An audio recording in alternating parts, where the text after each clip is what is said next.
আমার নাম মোহাম্মদ সোহানুর রহমান সোহাই। এটা ডাকুয়াবাড়ি জামে মসজিদ, ধর্মপুর, সুন্দরগঞ্জ। জি আলহামদুলিল্লাহ, আমি মসজিদের পেশিমাম।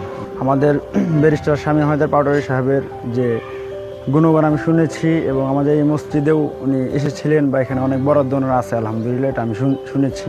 আচ্ছা। বা সবার কাছ থেকেই, আমাদের মুসলিম বৃন্দদের কাছ থেকে ওটা শোনা যায় আলহামদুলিল্লাহ। শুনেছি আমাদের পাশেই কলেজ রয়েছে, কলেজে ওনার অবদান রয়েছে, পাশে মন্দির রয়েছে, সেই মন্দিরে ওনার অবদান রয়েছে। অবদান রয়েছে। জি না আলহামদুলিল্লাহ, ওনার ধর্মপ্রিয়তা অনেক বেশি, বা ওনার ভিতরে কোনো হিংসা প্রতিহিংসা নাই।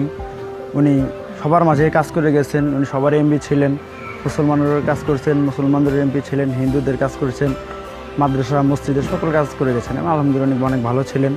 না অবশ্যই আলহামদুলিল্লাহ, একবার এসেছিলেন, আবার আসতে অবশ্যই উনি একজন যোগ্য ব্যক্তি, আসলে আলহামদুলিল্লাহ আবারও ভালোই হবে ইনশাআল্লাহ।